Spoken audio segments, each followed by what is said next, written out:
the Force, Luke. Sometimes truth isn't good enough. I feel the need for speed. Ray, when someone asks you if you're a god, you say yes! Because it's their time. Their time. Up there. Down here, it's our time. It's our time down here.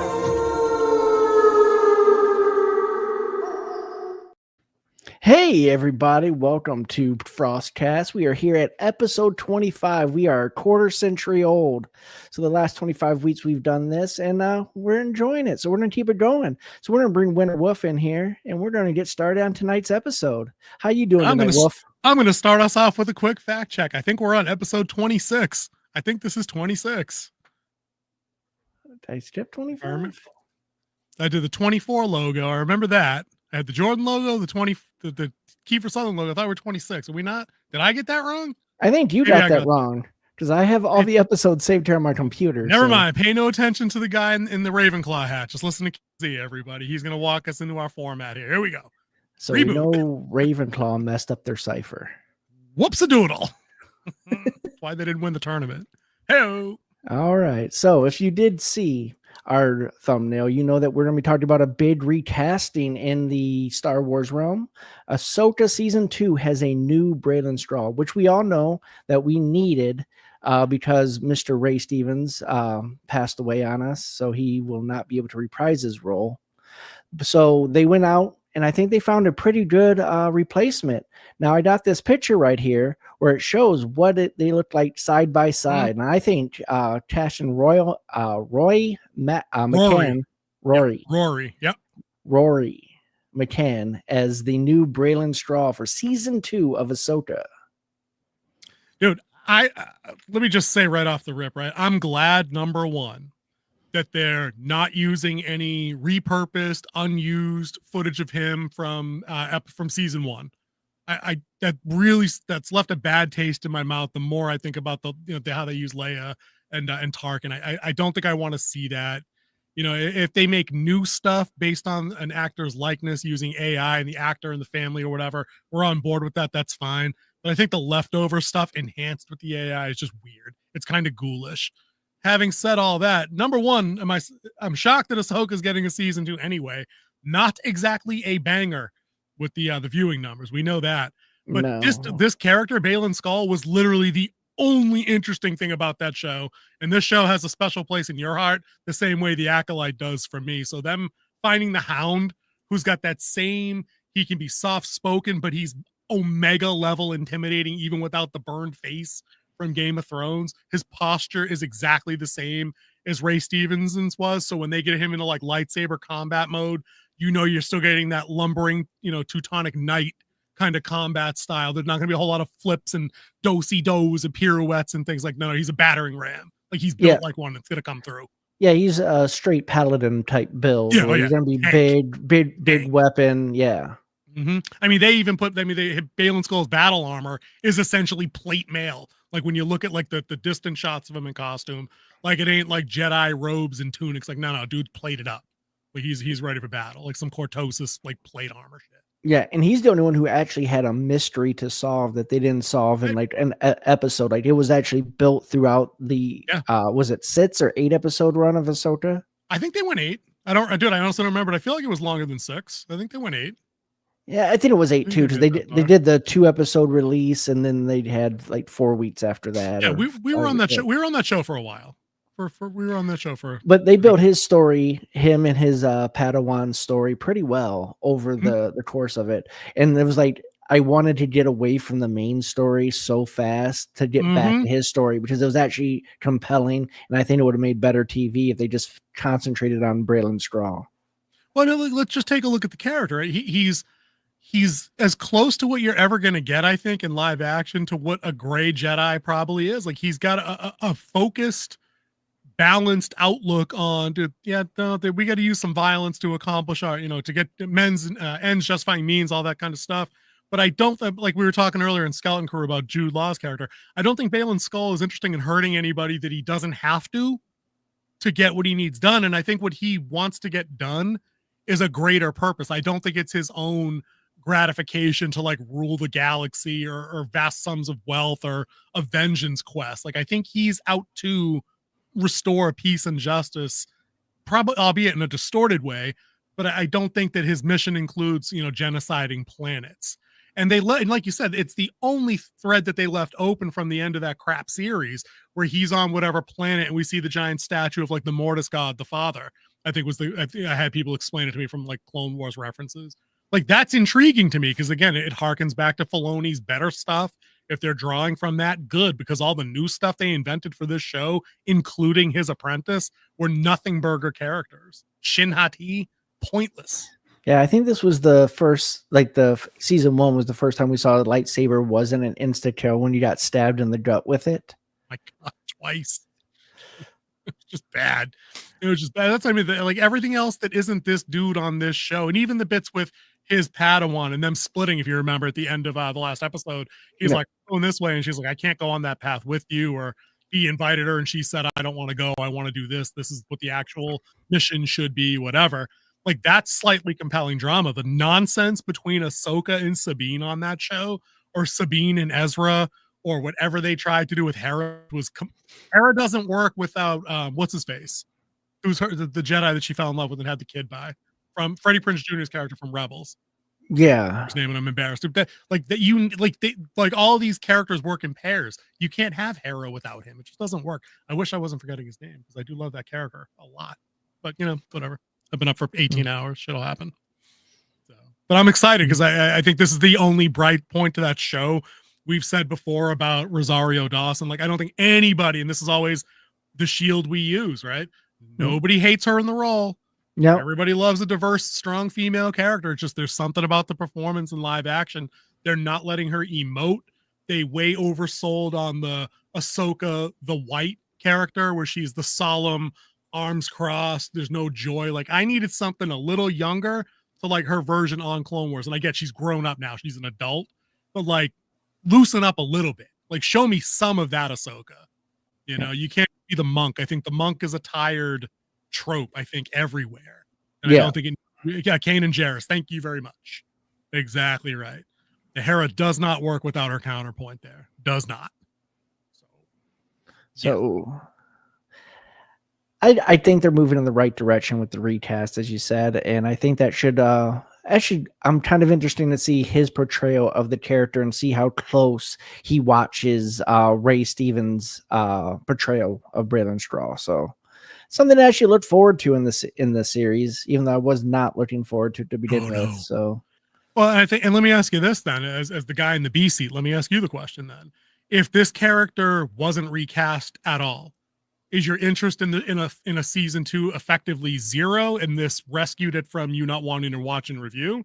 Or do you have now somehow increased hopes because we have another dynamic actor stepping into the only interesting part? Do you think they double down on that they know somehow that fans wanted this character, that they weren't just going to write him out? Because they could have easily just done that. They could have just dropped that.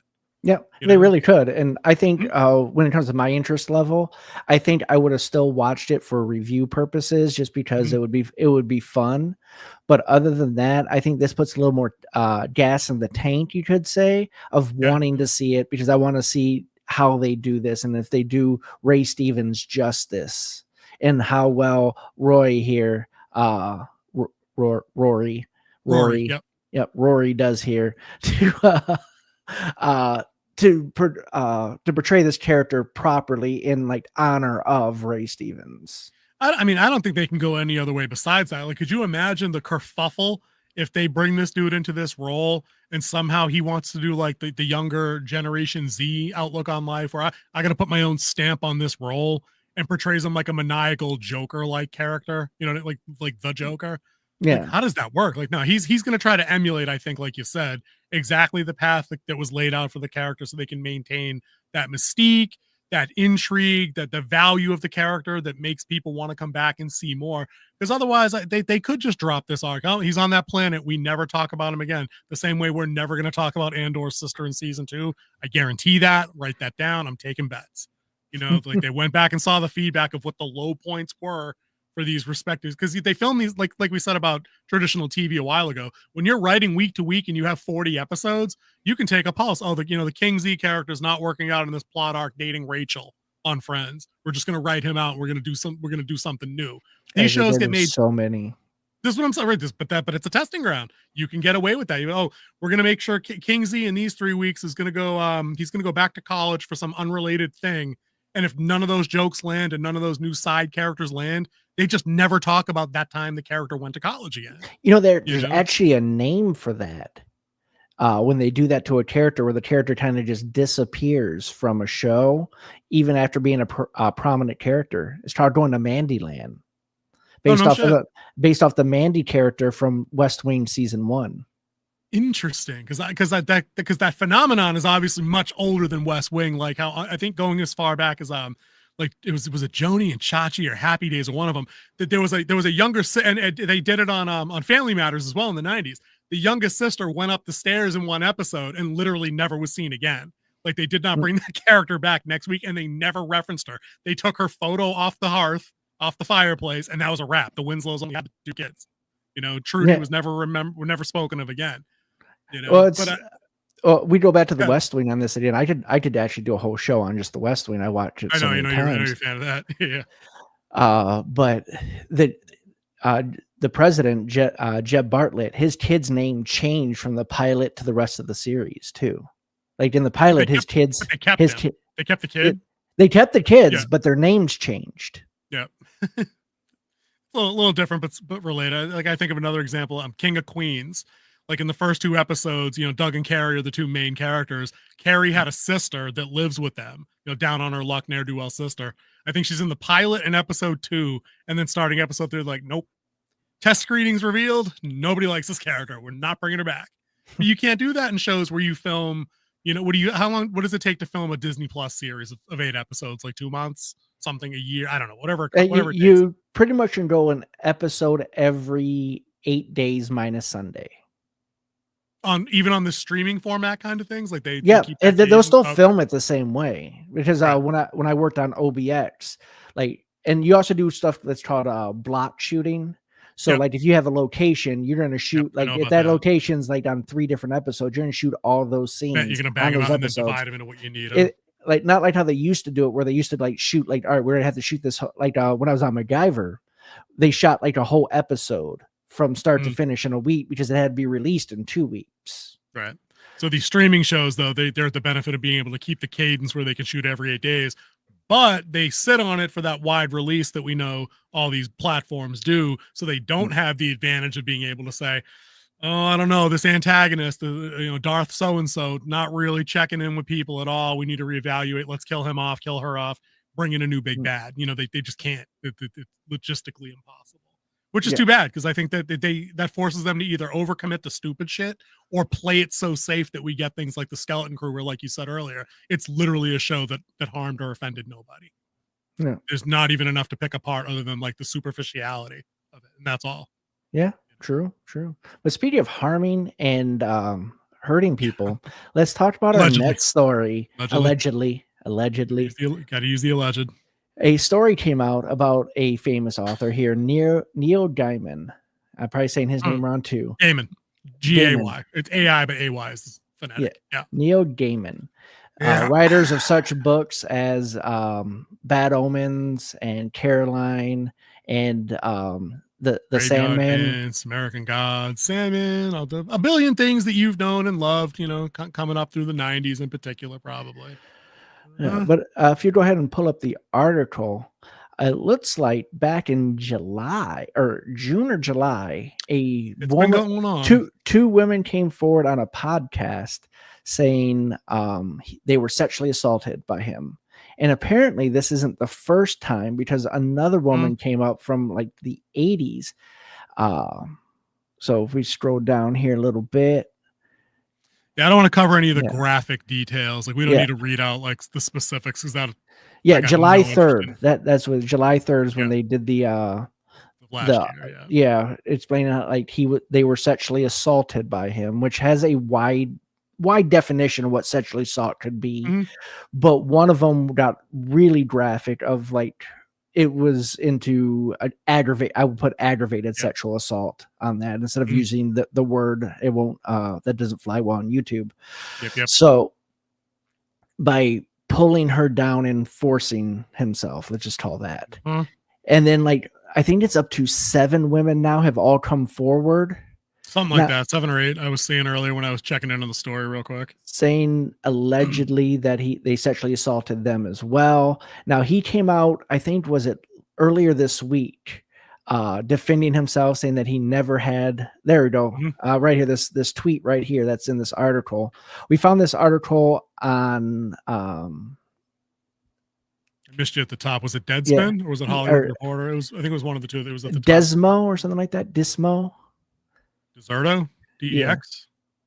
I don't know. Yeah. We can check back at the top it. after you read out. Was it Deserto? Yeah. DEXERTO. Yep, that's it. So that's where we found this article. And we chose this one because it has more of the timeline of how things kind of went out. This is the graphic one right here. Spare me that. I don't where he like forced her out of her house that she was living in because he owned it. He's the landlord. And he was pretty much forcing sexual favors from her at different times. And then when she stopped and stood up for herself, she was forced out of the property. And there should be a paper trail that accompanies that. You know what I mean? So that's either you can prove that instantly, or it's all made up. This is a topic that we don't typically cover a lot of on the channel, because it's not entertainment per se, but it runs entertainment adjacent because it's a prominent figure in writing. We're both writers. So this hurts. I'm sure I think you've read American Gods. I think you're a fan of American Gods, right? Is that one of your? I did enjoy the audiobook of American Gods. Didn't really like the adaptation of the TV show all that much, even though it did stay pretty close to the book. I think just the aesthetic of it wasn't right, but this one does have some entertainment implications due to these allegations, and of course he's defending himself, saying that he never did this. And that's an innocent until proven guilty situation for me. Let me just say real quick, like, I'm not a court of public opinion guy. I don't like it when elements of the left perpetrate this nonsense on people that are right-leaning, like when we're appointing Supreme Court justices and things like that. So I'm going to maintain that same set of standard here. I'd actually had a segment drawn up where I was going to frame, Neil Gaiman as the toilet weed of the week. But then I was like, the dude's got to have his day in court. I didn't like when Amber Heard did Johnny Depp. With nothing, with no evidence, just her ridiculous hearsay. So I shouldn't like this either. But multiple people over time is semi-indicative of a pattern, in my opinion. But we still have to wait to see. But you're right. There are entertainment implications. You can talk about things that are canceled, put on hold, and modified, because that's what I got. Yeah, and you brought up Johnny Depp, where he lost the Pirates of Caribbean role. Huge deal. Due to this. Huge. So this also has implications because they don't want to be associated with him. First, he lost his executive producer of his show, Good Omens. He's no longer listed as executive producer. And it will be no season 3. It'll be a one episode 90-minute finale instead of a full season 3 to wrap everything up. With that. Yeah, that's terrible. That sucks for fans. He had a show that was supposed to be coming out on Disney Plus that has now been placed on hold. It's the adaptation of the Graveyard book, which not is a bad book. Yeah. And then there was another show he was supposed to have with Amazon Plus called, all right, I'm just trying to spell this out. It's like ANANSI Boys. Anansi Boys. Yeah. It's based on some African folklore, the Anansi, the spider god, the deceiver. So that has been placed on hold. And then not getting that. Now, the one thing that's still moving forward is season 2 of The Sandman on Netflix, which was produced by Warner Bros. So, but there's been no word from Netflix. They different article I read on, I think it was the New Yorker or CNN, reached out to Netflix and they didn't get a comment back. Not that they're avoiding them, but they just haven't reached anybody. Sounds to me like that's going to be quietly shelved and then not happening. Well, and to be fair, Amazon Prime and Disney Plus also did not comment either. True. It sucks. I know a lot of people enjoy the guy's work, and it's a really rough mix of, like, you hate to see, your heroes get implicated in some dirty shit, but you have to be willing to admit and acknowledge, if and when they do, that they need to be ostracized, penalized, whatever, in whichever way, they're supposed to be. My point of bitchy contention here, if I could have a moment there to do that, is I love the fact that the people standing up for him categorically that he could not have done anything wrong are the same people that kind of want to take dunks on like J.K. Rowling for her, her stance on, biological men are not and cannot be women, that they want that they can somehow juxtapose that in their heads and reconcile those details. That there's somebody here that you're just blanketly making statements that they could not have done in private with nobody there, the things he's accused of having done, but you're willing to call for like, grape gangs to like run by this $1 billion author's house and like teach her a lesson. Your words, not mine. Leftists on Twitter. It's just weird to me how people come down. Like, the only fair way to come down is innocent until proven guilty. Let's see some police reports. Let's see some evidence. Let's get some corroborated statements. And then even then, you telling me some shit happened 20 years ago, I'm like, did it really? Did it really? Like, do we have video evidence of anything? Like police statements made within like a day or two of the event that you said happened? Nothing? And you have to think the one that happened back in the 80s, it was different. I would say it was definitely a different time for women to report these type of things. Oh yeah. A lot of them. Sure.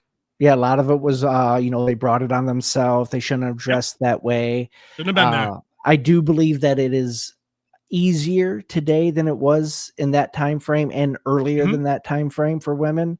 And if it is true, I am really glad that they are coming forward, because people who do these type of things need to be brought to justice. They need to be brought into the light and shown their deeds. One of the big ones that I couldn't believe, not that I didn't believe, I couldn't believe, were the allegations against Vince McMahon that came out last year.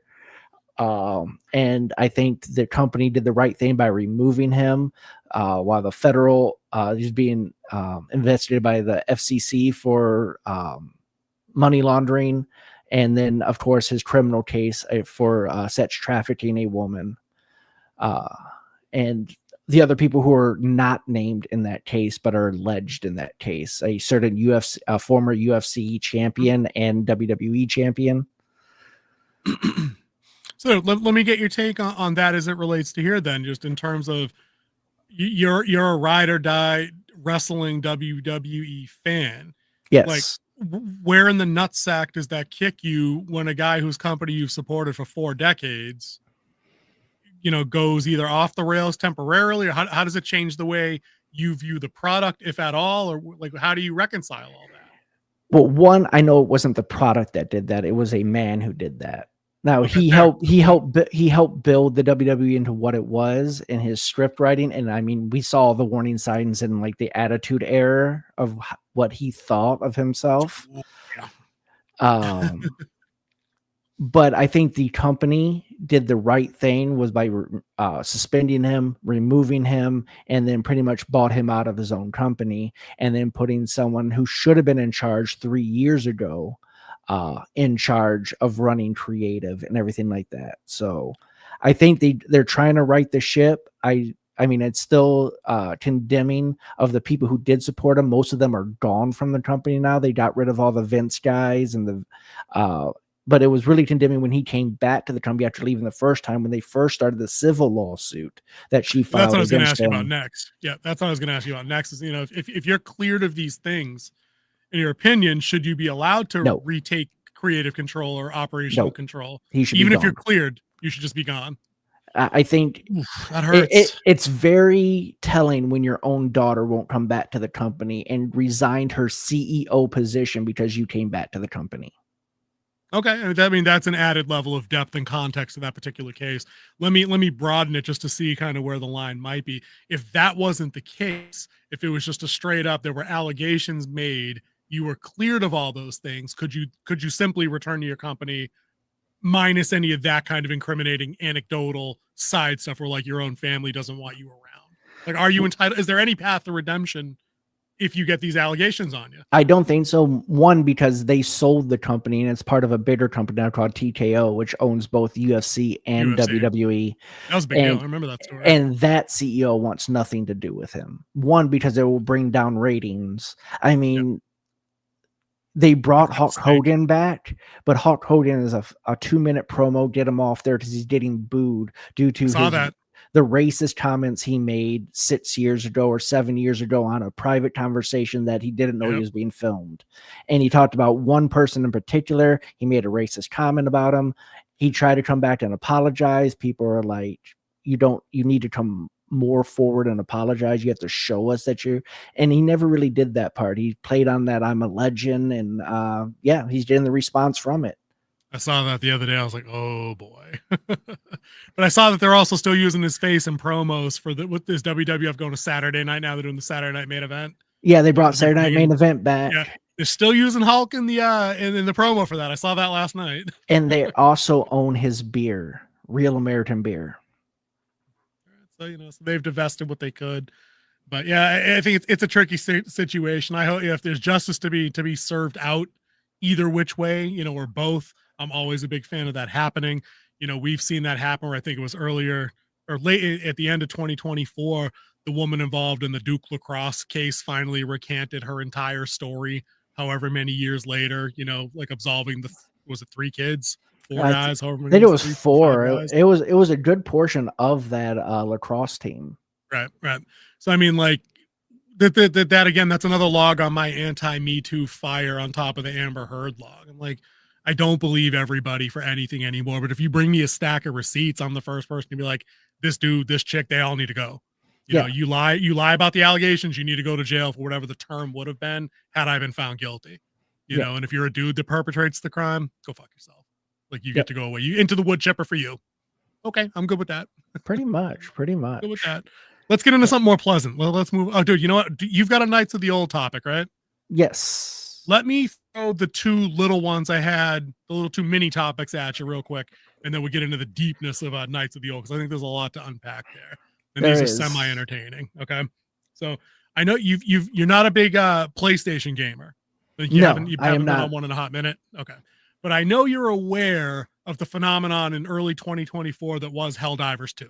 Yes. I was talking about it ad nauseum. I was late to a couple of shows and recordings, I think, because I was dropping and squashing bugs. Yeah, my brother also was a huge gamer in that. So. Wild fun. The new content. I should probably go back. I'm still doing the Rivals thing, though. Whatever. That's my cross to bear. So Sony Pictures is thinking about going live action with the movie. Of course they are. It was a phenomenon. Why not? So start wrapping your head around this, right? I laid a comment out there it was on one of the Helldivers dad's pages, I think. I don't remember which one, where I was like, I saw the article, they announced the intention to do it, and I was like, before they make a Helldivers movie without Helldivers, bugs, robots, or the Illuminate.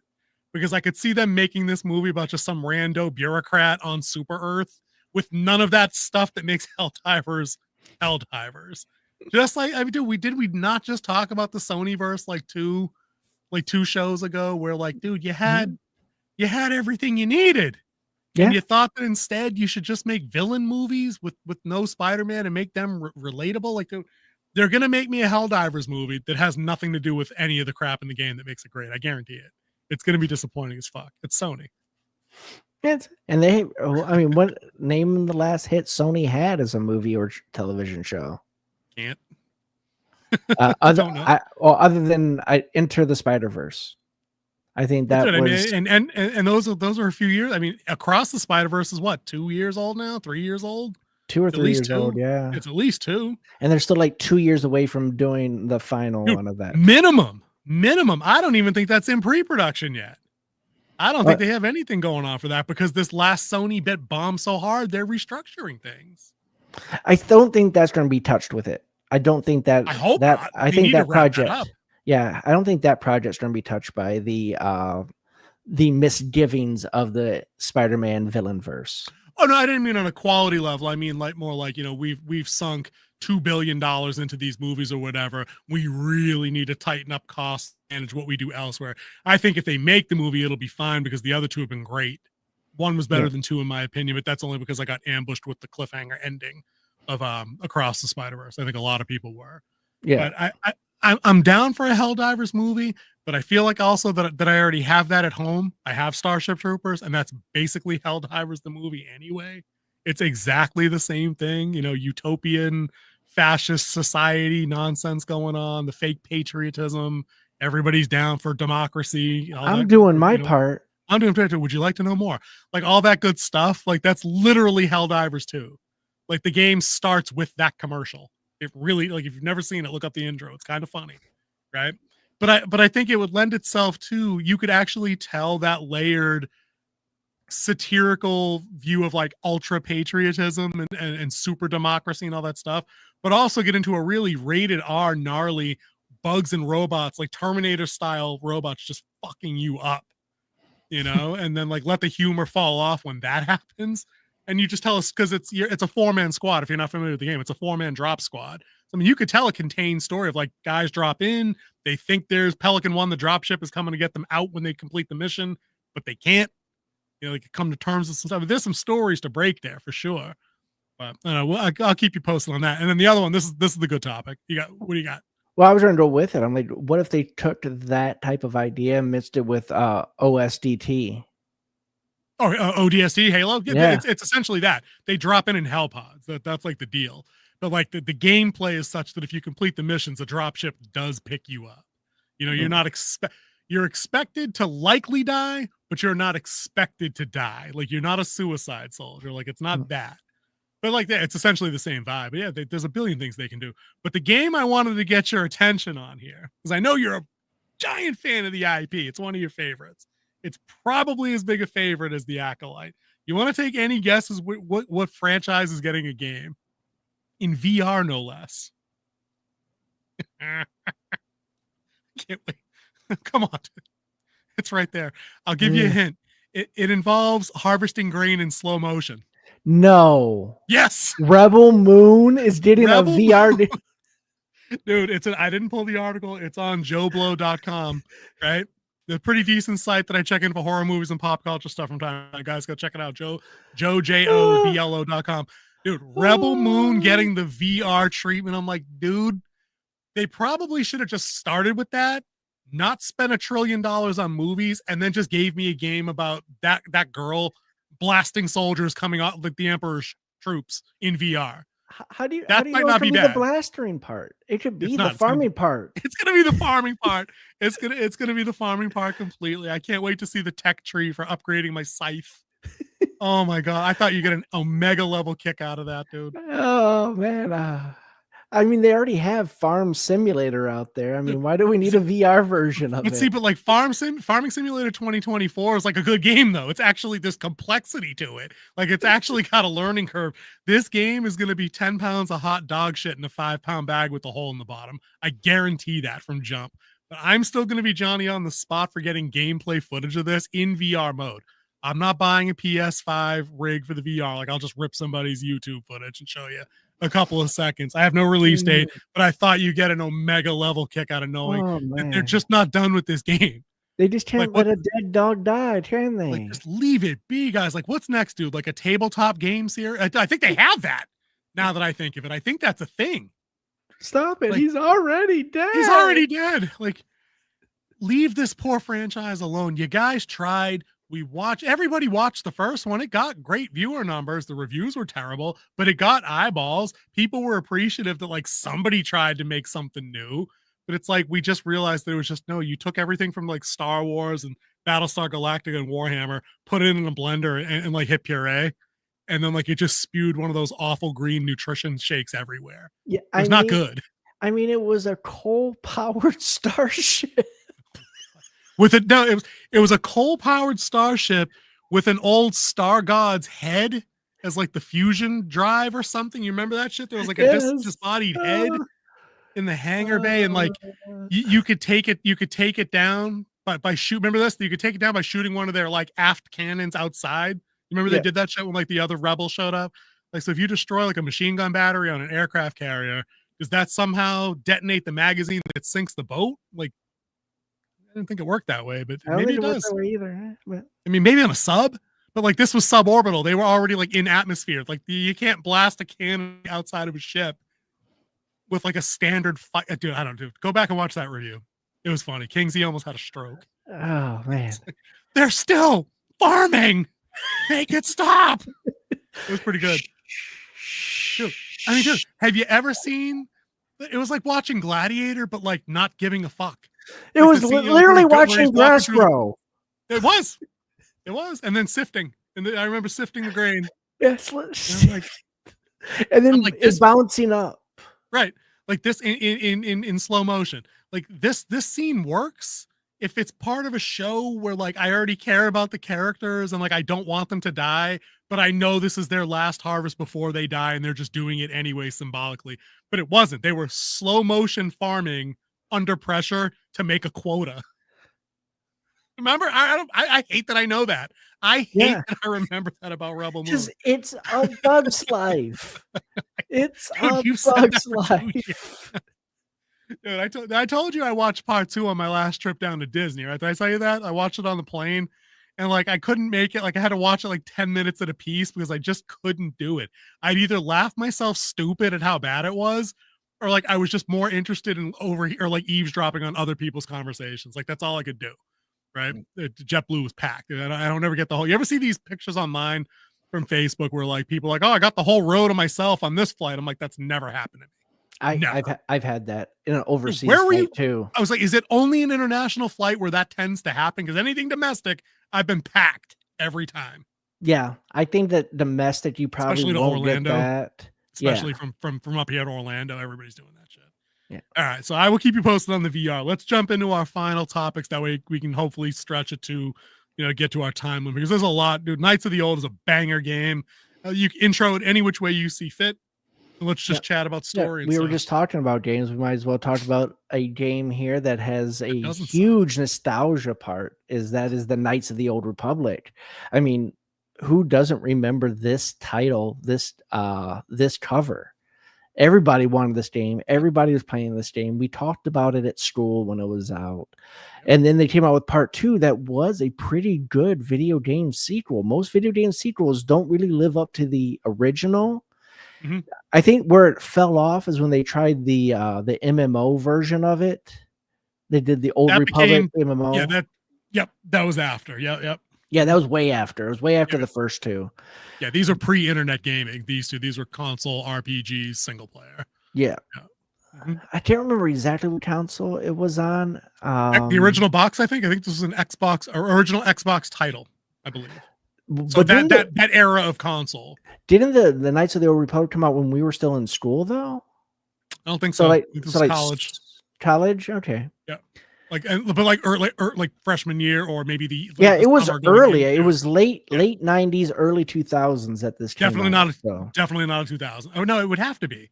Yeah, I think the box came out in 2000. I think it was 03. It was 03. Get out of here! Really? Really? Yeah. The Oracle came through with some stats for us. Here we are. It was 03 that it came out. No, then I already had the Xbox for a while. Dude, maybe that was a 360 title then? I don't remember when that came out either. But so we're not here that era. Yeah. But we're not here to talk about the video games that we all love. What we're talking about is that Disney has talked about a live action adaptation of Knights of the Old Republic. I do believe we have an article that's going to be coming up on screen, but a quick take is that they believe this could be the savior of the Disney Star Wars franchise for everybody. Listen to me, dude. Jesus Christ could step down from on high himself and not save Disney Star Wars. Like that would be probably the only limit I would put on the guy. Even he. Yeah. So the question came out is, could this be the savior that we need? And I could tell you what it's going to take to save Disney Star Wars. Lay it on me. First off, you got to disappear 5 years. Minimum. You have to disappear for 5 years and build that longing to see Star Wars again. Then you're going to have to go back and get the writers in there and make them watch the trilogy in one day. A lot. Yes. Catch the nuance and find out what Star Wars actually means. Mm-hmm. Then you come in and you have them play the video game, start to finish, and then you try to have them beat it a second way. Oh, that's fairly brilliant because it's worth pointing out for purposes of people that haven't played the games. You got to remember, guys, if we're talking about a game that came out in 03, that's over 20 years ago. We know some of our viewers on this channel, despite our boomer status, some of you guys have likely never played either of these two games. These two games were amongst some of the first games out there on console that had that dynamic morality system where choices you made either lent itself to a dark side ending or a light side ending. So King Z is exactly balls on accurate with talking about needing multiple playthroughs of the title. Like, these are some of the games that set that trend where you could go back and make a couple of key different decisions and wind up with the other ending. Of course, back then there really were only those binary endings. There was the light side or the dark side ending. Yeah. Nowadays you make any random combination butterfly effect series of decisions and you can get like 8 different endings, like on that movie, that game Until Dawn we were talking about, like depending on which cast members survive in total, do all kinds of stuff. So yeah, multiple playthroughs, absolutely mandatory for this to write on the movie. Continue. Yeah. So, and then after that, get in there, write a script, get 2 or 3, 4 writers in there, and bring in a showrunner who actually played and loved this game. And then you write the script. You do not have to go beat for beat for the game. You can set it, and like as this article says, it's not going to be an adaptation of the game. It's going to be set in the time period of this game. That's an interesting way to go, because I think they could do either, and it may behoove them quality-wise to try to keep it as close to the game as they could, because the game is so beloved that they could easily set a game in the time frame of the Old Republic. That's not the issue at hand. I think that the framework here is strong enough with enough interesting characters, whether it's Revan or it's Bastila or it's HK-47, whether it's a Malik as your big bad. There's enough to dig into with all of them and how they interact and change over the course of one game, that I think that when they try to go off the path, we get crap like the Acolyte, where they come up with their own bullshit and then they slap brown robes and lightsabers on it, and then that's what we get. So I think for me, I'd rather them take a poke at the roadmap approach.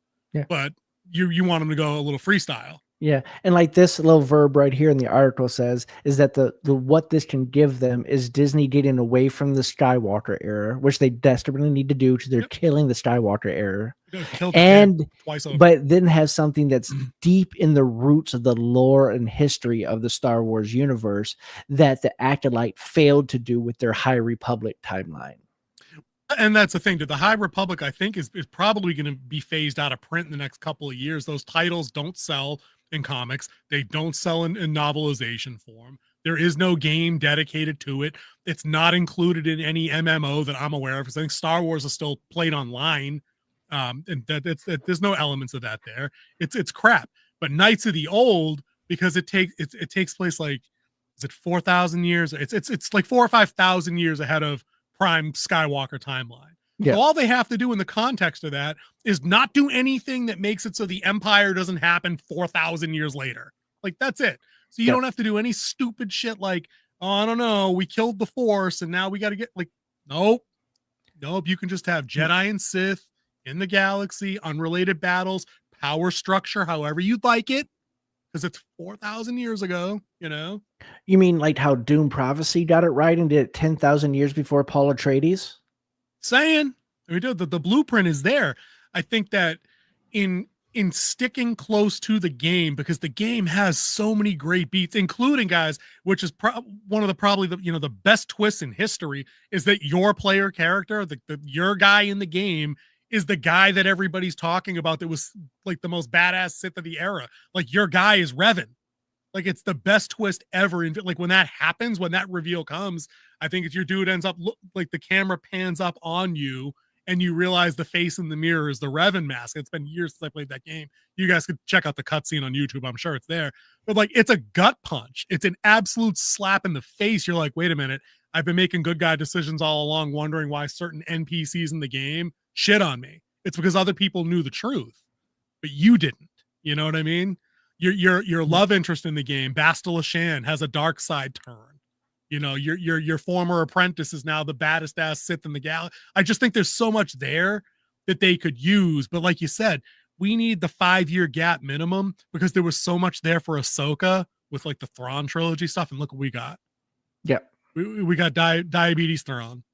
We got Ezra doesn't like lightsabers. We got Sabine as the focal point. Like, what the fuck happened? What the hell happened here? So, I mean, maybe there is something to be said about freestyle and just being in the time period. So it makes me scared of what's left of Star Wars. Like, they've killed all goodwill that there could be towards this franchise. I thought this IP. And then somebody mentioned this, and I was like, damn. Like, they could destroy the last thing that people enjoy about this, who had that nostalgia feel. Like, because they've already trampled all over the legacy of Han, Leia, and Luke. Mm-hmm. They tried to shove down characters that didn't fit the bill. They had a great character design and totally threw him away. Finn. I think that could have been a crazy storyline that would have worked out well. You had a pretty good bad guy in Acolyte. I'd give it its credit. It had a pretty good bad guy type setup that they didn't execute on. Yes. Okay. I wanted to be very clear about that. Is the Stranger was an interesting setup, you know, a Padawan, maybe cast out, maybe abused and cast aside. There was some ambiguity. I remember he had the lightsaber whip marks on his back, and we know green-headed Jedi chick who somehow was going to cover up the whole thing for no reason, and Yoda didn't know. Remember that, guys? Remember Yoda didn't know? Okay, that's cool. There was some ambiguity. There was some ambiguity with purpose, I think, in that characters that could have gone either way, and that would have been an intriguing follow-up. So you're right, but no. Yeah. Oh. So yeah, there is no goodwill, and I mean, we're seeing it in the numbers of Skeleton Crew, which was actually a pretty good show based off of the hangover we had from Acolyte. I mean, they've had some hits, but they're so far and in between. And define hit though. What the first season of The Mandalorian was good 6 years ago. Yeah, and then the second season, where we had Luke, really good. And good then we ending. had Andor. Fair enough. But that's like 4 years ago now. We're getting long in the tooth, but with back to back diminishing returns. As I said before, even the sun shines on a dog's ass once in a while. And that's what we get with Star Wars from Disney. I think you said, the more I think about what you said about needing like that 5-year gap, I think the other thing they need more than any 5-year gap, I mean 5-year gap maybe should be foundational. Let me rephrase that. I think what they need more is, for better or worse, I think they need 2, 3, or 4 appropriately, strictly, efficiently managed offensive shows in a row. Like, if they could get an Andor followed by a Skeleton Crew, followed by a Rangers of the New Republic, and another show, Bounty Hunters. You know me, I love Tales from the Bounty Hunters, one of my favorite books from back in the day. Yeah, right? Tales from the Shadow Side of the Empire. Tales from Mos Eisley. There's all kinds of cool shit, right? If they did 4 of those in a row and managed the budget that way, it didn't balloon up to $200 bazillion. That way they could make some, knowing that they weren't going to get Penguin level viewers or Game of Thrones level viewers, right? Get that goodwill back that way, or make 2 good movies in 3.5, 4 years. Where, like, you know, if we did it for $160 million, yeah, we know it's not a $400 million bloat fest where like everything's CGI, shot on volume, whatever. Make it manageable. You can take more modest hits instead of banking it all on like whatever messaging and agenda you had.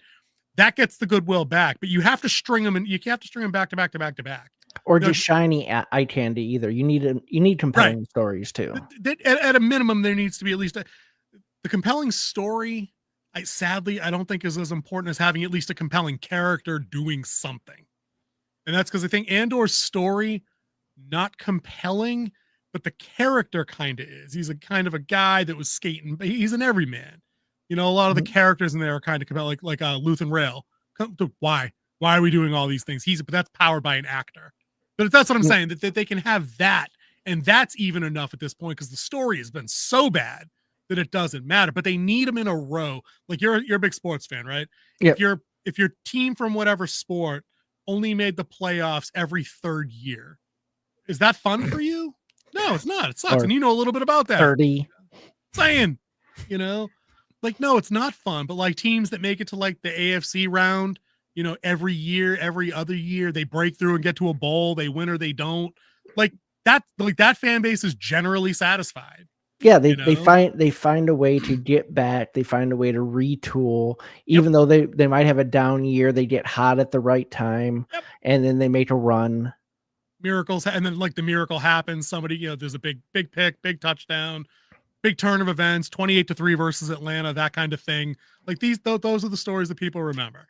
But the crap Star Wars gives us has been consistently a 7-9 season at best. You get the Cleveland Browns. Saying. At best, it's that. And I don't even think it's at best, like we keep talking. I don't know that it's a 7-win season in Book of Boba Fett or Kenobi. I think the more appropriate sports team to link with Disney Star Wars is the New York Jets. Yeah. High medium market, lots of expectations, and fails to execute every time. But again, when I look at the box score at the end of the year as like a non-dedicated football fan anymore, like what's their record going to be next? Like, they have what, one more week, or are they done? We're in the playoffs. We're in the division round of the playoffs. That's how far away from the game I am. What did the Jets finish the record? Finish at the season, because they're up to 17 games. What do they go, 5-12? Yeah, I think they went 5-12. I think there we was are. The final score. Jets fans, are you happy? Are you happy with that? Because that's how Star Wars fans have felt for like 5 shows now, literally. Despite there being 2 hidden gems, I don't know if Skeleton Crew's a hidden gem. It's a hidden bowl of vanilla ice cream. Andor's a hidden gem. Yeah, I think it's worth pointing out the difference there. Yeah, but I like a bowl of vanilla every now and then. Yeah, at least you have ice cream. That's the way you look at it. At least we have Skeleton Crew. Dude, there's 8 billion people in the world. Most of them statistically do not have vanilla ice cream. Most of them don't have running water either. So but there's that. But I'm saying, we're in a position, I think, that where we can be picky and we can be choosy. And, like other channels, like I think the Critical Drinker had his review video of Skeleton Crew out today. I didn't watch it because I know we were going to review the in total. I didn't want the spoiler of the episode, right? Yeah. But he's a big fan, him and his partner Mahler, of the expression, and they just keep pumping out the sludge, consume product, prepare for next product. Yeah. And like, we actually don't have to do that. We don't need to do that. We shouldn't do that. And we should have arrived now at the point where we're actually offended at the notion that we should have been doing that all along. Like AAA gaming is seeing that now with the total combustion of most AAA titles last year. People are just walking away. The Warzone percentage I'm always talking about, they're down like 60% of their players because people have had enough and they realize they're not obligated to buy your next $25 Nicki Minaj skin bundle. You don't have to. Fuck them. It's the only way they learn. Well, I mean, look at my watching habits. Like, we're not looking for new shows because most new shows are bad and we quit after 2 episodes. We go back to the classics. We go back and we watch Leverage. We go back and we watch Psych. We go back and watch Brooklyn Nine-Nine. I go back and watch The West Wing. We go and watch some really good shows because we know it's going to deliver, because the stuff they make today isn't delivering. I go back and listen to 90s and early 2000s rap and rock because today's music sucks. I was just on a big 90s R&B kick earlier when I was working on some stuff at work. I know exactly what you mean. Are you talking about pimping old shows? Dude, number of times I've gone back to Breaking Bad and Better Call Saul just to learn the craft, to understand what like Vince Gilligan was doing. Vince Carter's the basketball player. Vince Gilligan did Breaking Bad and Better Call Saul. Did he also do X-Files? Was that him too? I think Vince Gilligan might have been X-Files back in then. That might have been like his breakthrough. But either which way, like there's enough banger shows out there. And that's not even that I haven't even gotten to things yet, like Sons of Anarchy, The Sopranos, Suits. Suits is another one. Mad Men is another one I know I should watch. Ozark. Like there's shows out there that I know are quality. Excuse me. The problem is most of those aren't in genre, and that's kind of what we do here. Yeah. Like the sci-fi fantasy stuff, it is slim pickings for quality. And I think that we need to be at the point now where if it's not as good as something like the Battlestar Galactica revival from 20 fucking years ago, like, dude, it's 20. I think it came out in 2004. Like, that's old, dude. That's a long time ago. Where are the good effing grown-up sci-fi shows from then? There aren't any. From then on, there aren't any. There's none. It's the same thing when they do fantasy shows. It's always the same. You did a gem here and there, like the first 4 seasons of Game of Thrones. Yeah. First season of House of the Dragon, based off your reviews. Yes, yep. The second, not that bad, just floundered. It was a landing stick But like situation. you did a really good one, but so people are burned out on like the Dungeons and Dragons Honor Amongst Thieves was actually a good, fun movie to watch. Dude, but it didn't get the eyeballs. Dragon barrel roll down a mountain. That was awesome. It was fun chuckle to watch. Yes. It caught the ending to that. Ooh. Yeah, it caught the spirit of what D&D is, but you've been burned so many times with movies like The Seventh Son and all these other fantasy ones that are just so tropey and just so badly acted, even from like good actors and actresses. It just is so bad, and they just don't put out the quality or the effort because it's a fantasy, it's sci-fi, no one cares. But but those are the same people that love to turn around and tell you when you criticize it that it's written for kids. And I'm like, I don't know, man. I don't think Honor Amongst Thieves was written for a kid, given some of the adult humor that was involved in the making of that kind of movie. Or when we talk about things like Star Wars, I'm like, how can something be concurrently written for kids and marketed for kids, but have stuck with people when it's quality for like 6 decades? Wasn't written for kids. And I have a separate video planned for where I think Skeleton Crew went wrong, and that this like little teaser, a little piece of the inside there. I think that's where a lot of this stuff has gone wrong, is that the good stuff back in the day was written for grown-ups who were intelligent, imaginative, creative, and enjoyed that genre stuff. But then they showed their kids that stuff, understanding that their kids were smart enough and mature enough to watch those things. Like, you probably shouldn't have shown your 4-year-old RoboCop. Probably not for 4-year-olds. But an episode of Star Trek, the original series, or Empire Strikes Back, I saw that shit when I was 6, or whatever young age I was. And that's the stuff I referenced now in my 40s. Like, that's powerful stuff. What episode of Star Trek Discovery is anybody showing their 6-year-old that you think is going to get remembered in 2052? The answer is none. No, but they are showing them the voyage home. Yep. They're showing them Next Generation. They're referencing Deep Space Nine. We're referencing the original trilogy. And now we're referencing the prequel trilogy. And I think it's hilarious that people want to say, oh, people hated the prequel trilogy, and now look at it. In 10 years, everyone's going to love the sequel. No one's loving the sequel trilogy in 10 years. You know why? Because the prequel trilogy didn't crap on the OG. It just wasn't very good. Yeah. It just wasn't. It was kind of dull. It was over CGI'd. It was over CGI'd at a time when CGI was arriving on a scale we hadn't seen yet, right?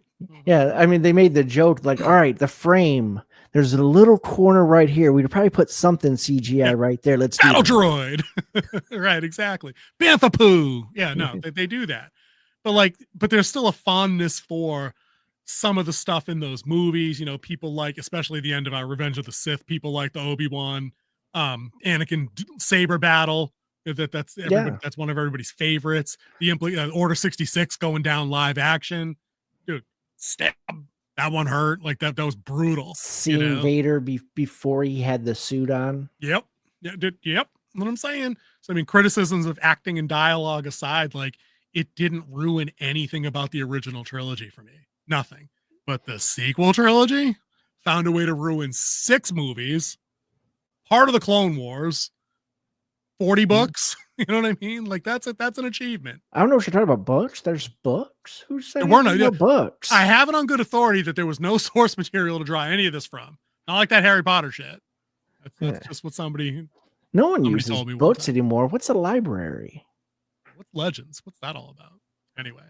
Yeah, so no one's going to like the sequel trilogy in 10 years. And people are already coming out with knives drawn for that shit finally now, where people are recognizing how bad TLJ was. And like, you're getting writers at Forbes and Hollywood Reporter and even left-leaning sites like, like Deadspin and some of the other pop culture sites like Giant Freaking Robot and just places like that. You know what I mean? Actually, Giant Freaking Robot's not left-leaning. Some other ones, like the usual suspect, like Collider. With the Kotaku, those kind of sites, they have writers now that know the jig is up, and it's not, you can't hide behind the narrative that anybody actually enjoyed those movies. They sucked. They ruined shit. They didn't have to. Fudge them. That's what I got to say about that. But Knights of the Old, to wrap that line of thought up, I'd love to see it adapted by qualified people. That's my caveat from now on. I want it understood that whenever I say I'd like to see an adaptation, whatever, It needs to be by qualified people and not gender studies degree holders, political activists, anybody under the age of 35, unless they're like the guy you described. If they're the guy or the girl you described who's diehard, like maybe they got an older brother or, or a parent, a middle-aged parent that absolutely raised them on OG Star Wars, raised them on Star Trek TNG, raised them on a revival Doctor Who, where they understand the lore, what makes it great. They need to hire rooms, not one, plural, rooms of these people and let them get at it, because it would cost them next to nothing. People would volunteer to fucking do the job. Yeah. To brainstorm ideas for a Star. We do it. I mean, we'd probably want to get paid. Yeah. But I'd probably want to show up and be like, nah, dude, that's a stupid idea. Dinosaurs in space, that's stupid. No wars, that's stupid. Like that, right? The marker board that they had, red marker. No, done. But you got a final thought on Knights of the Old before we bizance? No, I think it could be good if done right, but I think Disney Star Wars has lost that credibility, lost that trust to be able to pull it off. Which is sad, because in a world, like I was just saying, filled with so much creative talent and people that love to write, love to tell stories, love to draw, love to animate. And it ain't like there's a lack of talent out there. I refuse to believe that. I'll die on that hill. If anything, there's more talent out there. But I do believe that is our time for tonight. Bing! So that's the only bell we have. Thank you, everybody, for joining us. Please leave a like and subscribe. Leave comments. We would love to interact with you. If you notice a lot of our other comments, when people do comment, we do try to get to you as fast as possible. Right back and go ahead, Winter Wolf, get us out of here. I'm gonna get us out of here. I'd like to say thank you. We picked up a bunch of new subs over the last week. We're happy to see the number go up, and we would like to bring this kind of talk to multiple people wherever we can. But other than that, see ya.